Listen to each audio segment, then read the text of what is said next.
So in this match, our team composition was definitely weaker than the enemies. From the very start, I already knew it was going to be tough. Their draft completely countered mine, and they had all the tools to pressure early. As soon as the game began, they started invading our jungle again and again, and not letting me farm peacefully even for a second. It honestly felt like they were everywhere, cutting rotations, taking objectives, and making sure I stayed behind. But even in that kind of situation, there's still a way to fight back. So in this video, I'll show you how to deal with heavy pressure and turn the game around. I know I've covered this topic in some of my earlier videos, but this time I'm bringing you the full version with every detail included. So the topics are: 1. Stay safe and farm efficiently. 2. Give buffs or objectives if necessary. 3. Avoid fights you can't win. 4. Split push and create pressure. 5. Time your engagements. 6. Mark the right target. 7. Maintain vision and map awareness. 8. Communicate and ping wisely. 9. Itemize flexibly. 10. Wait for mistakes. 11. Stay mentally strong. You can screenshot if you want. You can clearly see how much weaker our team was compared to the enemies. The moment I saw the draft, I already knew this match was going to be painful, especially for me. I was playing Alucard, and just look at their lineup: Alpha, Obsidia, Phoveus, the newly revamped Grok, and Chang'e. Almost every one of them can counter me in some way, either with strong crowd control or heavy burst damage. So right from the draft, I was sure I'd have to struggle a lot, particularly during the early to mid-game, because Alucard simply can't perform well against that kind of setup. I don't know why, but every time I play Alucard, I somehow end up against a full lineup of counters. Like seriously, it's almost like the game just knows I picked Alucard and decides to make my life harder. But don't worry guys, just because they're my counters doesn't mean I'm completely useless against them. In the early to mid-game, of course, they're gonna dominate. That's normal when I don't have enough items yet. But as I've said in many of my previous videos, there's one important thing that can completely change the game, and that's itemization. With the right build, you can slowly turn things around even against your worst matchups. So my plan here is pretty simple. I'll start with Fury Hammer first because it's cheap, easy to get, and it gives me a good power spike early on. It only costs 830 gold, but the damage it gives is actually great for trading and poking enemies. After that, I'll move on to some defensive items, those that not only help me survive, but also give extra shield and damage at the same time. Something like Rose Gold Meteor is perfect as my second item, because it keeps me alive during burst fights and still lets me deal decent damage. And if you're interested in the full build I used, make sure to watch till the end of the match. I'll show you the complete setup there. Oh, and not to mention, I took magic boots to deal with all the stuns. They actually help a lot in reducing the crowd control duration. So remember earlier when I mentioned one of the key points, avoiding fights when you're behind? Yeah, that's exactly what I'm doing right now. As you can see, the enemies are way ahead of us at this point, so even if we try to fight, we'll just end up losing. Sure, I might be almost equal in gold and level compared to their cores, but the rest of my team is still far behind. And it's not just about the gold or level difference. The amount of crowd control, knockups, and stuns they have compared to us is insane. There's a huge gap between our team and theirs when it comes to overall strength and control. So right now, it's way smarter to avoid unnecessary fights and just focus on farming, waiting for that perfect timing when we can actually turn the game around. So that's why the points about avoiding fights and timing really go hand in hand. You want to avoid fights when you're at a disadvantage, but at the same time, you need to know when you can engage, when you see a clear chance to win a fight. And here's another thing I want to add. If you do decide to fight, don't just tunnel vision on the enemy in front of you. Keep an eye on the map, watch which enemies are rotating to join the fight, and notice if someone is about to gank you or come from the side. That kind of awareness can completely change the fight in your favor and keep you alive longer. And one more thing. Don't force objectives like Turtle or Lord if you're not in a position to contest it. Let them take it, focus on farming, and wait for the right moment to fight back. Patience here gives you a much better chance to come back stronger later in the game. And about that point of waiting for enemy mistakes, just now the same thing happened. Obsidia overextended trying to kill our mage, and I managed to take her down. Now, if we were winning, this might have been a bad trade, but since we were behind, getting 240 gold from that kill was actually huge. Sure, our mage died too, but in the bigger picture, it didn't hurt us as much, because we were already losing and dying anyhow. The point is, enemies will make mistakes. They're human too, even with better hero compositions or skills. And if you don't take advantage of those moments, you'll only make your comeback harder. So always be on the lookout for those openings, because even a small misstep from them can turn the tide in your favor. Now, this situation actually supports another important point: watching the map and maintaining vision. It also ties into the idea of taking advantage of enemy mistakes. So here's what happened. I noticed the enemies were up top trying to kill our marksman, and in return, we managed to take down their fighter. At the same time, I got a chance to farm some minions safely. Later on, the enemies overextended again and caught our tank, and he ended up getting killed.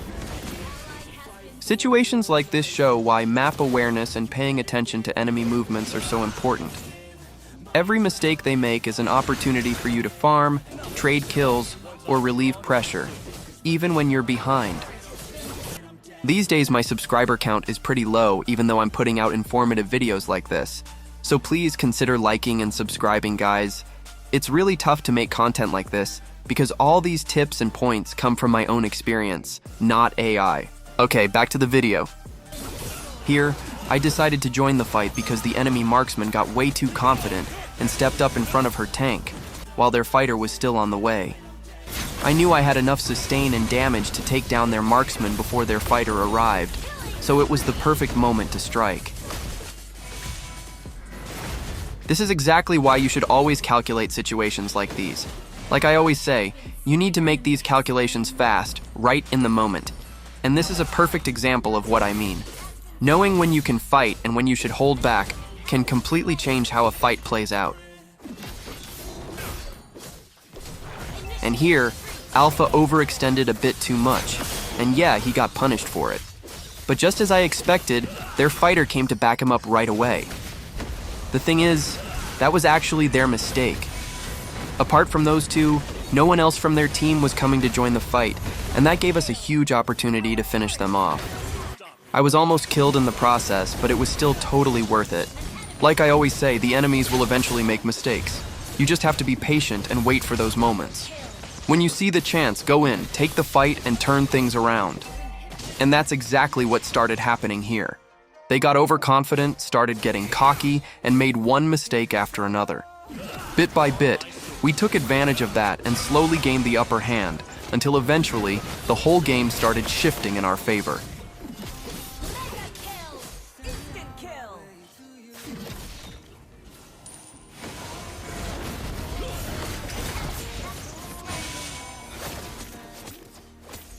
And you guys might have noticed that I'm doing all those things. Punishing enemy mistakes, pushing when it's safe, taking smart fights we can actually win. And still, right after that, I'm managing to farm. Because no matter what, everyone knows you have to farm, whether you're even or losing. Farming is literally the key to winning in this game.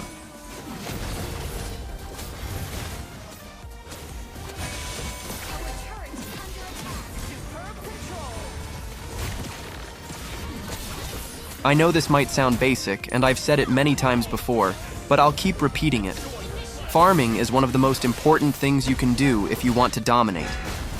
Of course, there are other important things too. Map awareness, positioning, team coordination. But without proper gold and levels, you can't really make use of any of that.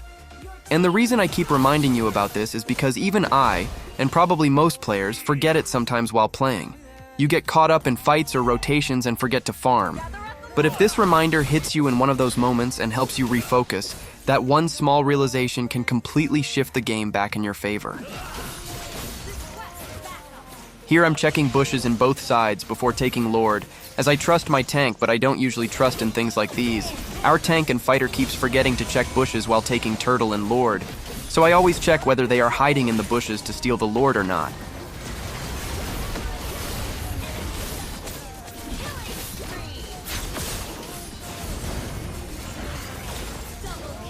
Not gonna lie, I really thought I was dead here.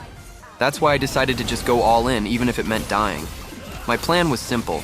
I knew I probably wouldn't survive, so I wanted to deal as much damage as possible before going down, just to make it easier for my teammates to clean up afterward. But to my surprise, I actually survived with just 1 HP.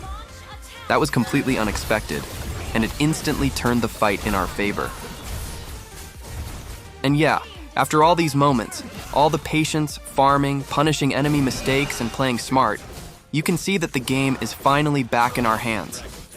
But here's the thing. Just because the momentum is on our side doesn't mean we can relax. One bad play, one overcommit, and we could easily throw the whole game again. So always stay alert, don't get overconfident, and don't start fighting recklessly. At this stage of the game, what really matters is pressure. And in late game, pressure doesn't mean chasing kills. It means pushing turrets, controlling the map, and forcing the enemies to defend.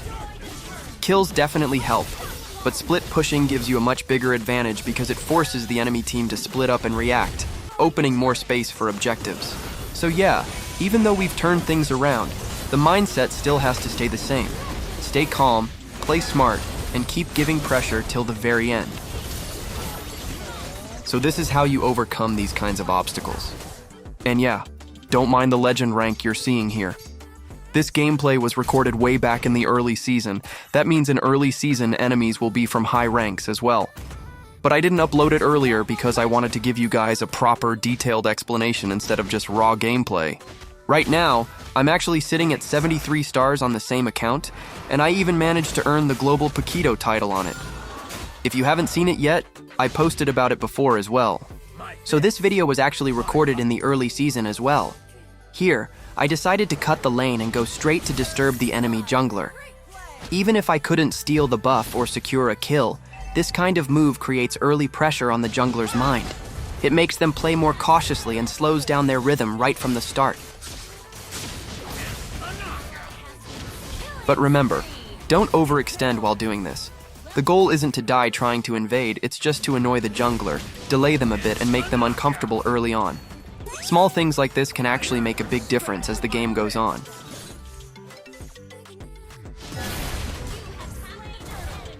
In this match, as you saw, my opponent was Argus. And honestly, as Paquito, it's pretty easy to deal with him. You just need to hit him a couple of times, and his HP will drop to less than half. When he pops his ultimate, simply use your third skill to push him away and wait it out. Once his ult duration ends, you just chase him down and finish the job. It's really that simple. But of course it also depends on the player. A good Argus isn't going to fall for that so easily, so you should always be aware of your opponent's skill level and playstyle. Never underestimate them, because even one small mistake can flip the fight completely. This Hellcurt actually killed me 3 times, and not gonna lie, I was kinda mad at that point. So I decided to stay patient and wait for the perfect moment to take my revenge. And guess what? I finally got the chance, and ended up killing him multiple times after that. Not gonna lie, that felt really satisfying. I really love how Paquito performs against enemies with full burst damage. His own burst potential is just out of this world. The way he can instantly turn a fight around with a perfect combo is just so satisfying to watch and play.